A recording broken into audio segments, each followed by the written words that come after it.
I want to bring into the conversation Fox's Jonathan Seri. He has been out there following this from the very beginning. And excuse me, Jonathan, I hear that we've gotten a new report that the police have officially returned Brian's Ford Mustang, his personal car, back to the home. Is that correct?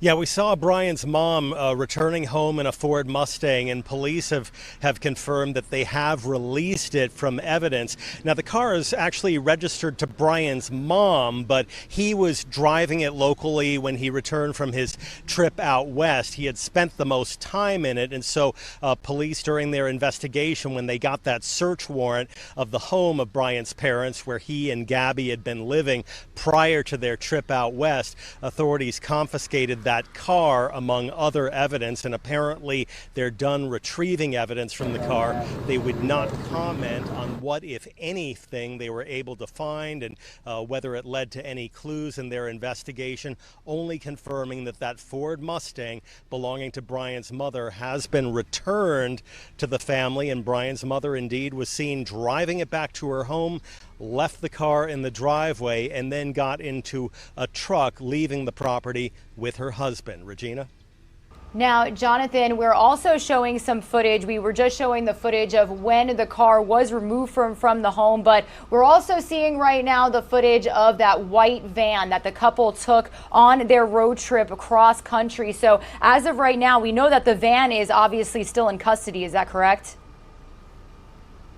That's correct. Authorities still holding that as evidence. That was the first piece of evidence that they took into custody. The search warrant of the home and the Ford Mustang didn't occur until earlier this week. They executed the search warrant a day after they discovered Gabby's body on Sunday. But when Brian was reported missing, police, and actually before he was reported missing, when Gabby was reported missing, police immediately turned out to the family's home. The parents would not speak with officers. They would only give the contact information of their attorney, but they did find the van on their property. That van doesn't belong to the Laundries. It actually is registered to Gabby, and so it was easier for them to remove that van from the property without a search warrant of the Laundrie family property. They took that van into evidence, but again, they haven't said what, if anything, they have been able to glean in terms of their investigation. We do know from legal documents filed with Sarasota County Court in a search warrant that they were particularly interested in getting information off of a memory storage device, an external hard drive that was in that van. But again, they haven't said what, if anything, they found on that external drive, Regina. Wow, very interesting to hear. I do want to ask you, Jonathan, about some new interesting information or claims we really got from neighbors that spoke with Fox News yesterday. What can you tell us about what they said as far as the family taking a camping trip right after Brian returned home from, that road trip, and he returned without Gabby? Yeah, so on September 1st, Brian reportedly returned to his parents' home without Gabby and driving her white van. But neighbors say that everyone's been acting as if nothing happened, that Brian was out mowing the lawn, that he would go for a bike ride. And then some neighbors across the street say that they saw the parents loading up their camper trailer, towing it with the truck. It's a very small camper trailer, so they thought it was kind of odd that you'd have this couple taking their 23-year-old son on what appeared to be a weekend camping trip, but they left with the camper for several days and then returned. But the neighbors say that it's very strange behavior for a missing persons case where you have this family acting very nonchalantly as if nothing's happened. Yeah, and that leads exactly into my next question for you, Jonathan. Do we know, you've been out there, boots on the ground. I see you're literally in front of the Northport Police Station. Do we know of any developments, and maybe will the parents be questioned a little bit more? I know that we've had teams outside of the Laundrie home, and it doesn't seem that they've even left their home. So what do we know about moves being made on the parents right now?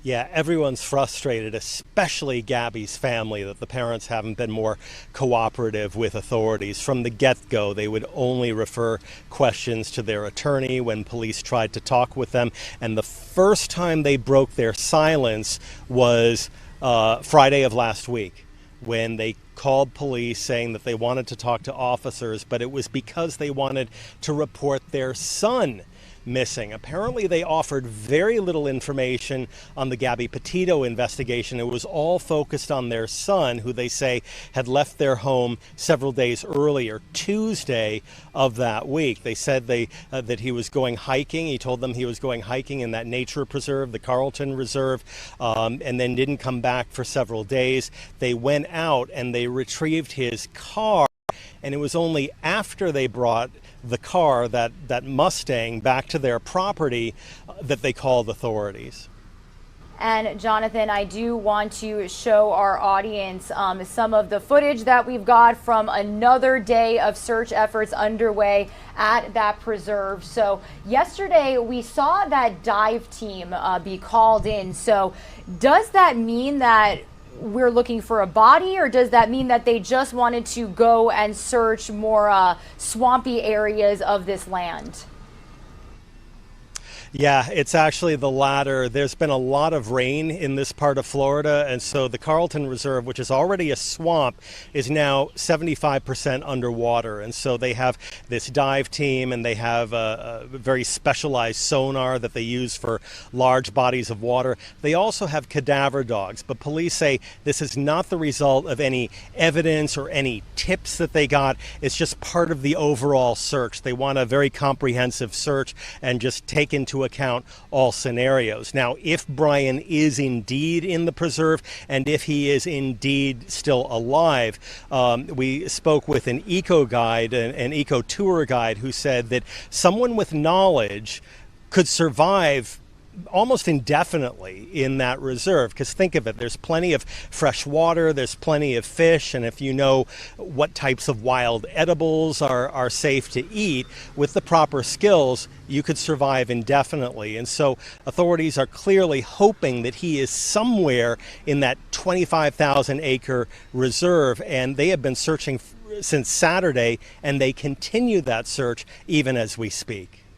All right, and Jonathan, I do believe that we just got a live picture from outside of the Laundrie family home. And what has the activity been looking like? Actually, as you just reported, Jonathan, we see that Mustang in the driveway. So what has the activity outside of the home been looking like? Yeah, well, initially there was a lot of activity. You had the media surrounding the home. You had some protesters around the home. And whenever there were developments, sometimes the protesters would even encroach on the property. Police have since backed everyone off. They're not allowing people to gather on the street, and certainly not on the property. But people are keeping a watch from across the street on private property. Much fewer people in that neighborhood as police are restricting access. You really need to have business in there, and if you're media even, you have to have permission from private property owners to be on their property across the street. So much less activity than when this case was first reported, but everyone is keeping a keen eye on the Laundrie family home. And again, some significant developments today when we saw both of Brian Laundrie's parents leaving the home in their truck, and then the mother driving back in her Ford Mustang, a Ford Mustang that had been taken into evidence because Brian had been driving it extensively since his return to Florida after Gabby disappeared during their trip out west. Yeah, definitely a new development this morning, and we thank you for bringing this to us here, Jonathan. My last question to you, I know you're busy, I don't want to keep you too long, but how come we have not, it's been days since we've gotten an official press briefing from lawyers, from police. Why is that, and when do you think that we'll hear from authorities next? Yeah, well, there's been a shift in the investigation. Now that the investigation has taken steam and that a body was found in another state, the FBI is taking a lead. And so initially it was Northport that was leading the investigation. And so we were hearing from their PIO really on an as-needed basis multiple times a day. Now all questions are being referred to the FBI. It's much more centralized, and the FBI is being very tight-lipped about what evidence they have and what evidence they don't have, playing it very cautiously. Also, since a body's been found, Gabby's family, which had been very vocal with the media, giving interviews every day, they, through their attorney, have said, I'm paraphrasing, we need some space to grieve, but once the body is returned to us from the coroner, we'll talk again. And of course, Brian's family has been tight-lipped, both to police, other than reporting their son missing, and certainly to the media, referring all questions to Brian's attorney, who also has been very tight-lipped throughout this investigation, Regina. All right, well, Fox's Jonathan Seri out there in Northport, Florida with us live and with a new development this Thursday morning. We thank you so much for your time here on Live Now from Fox. We really appreciate you and your team's efforts out there.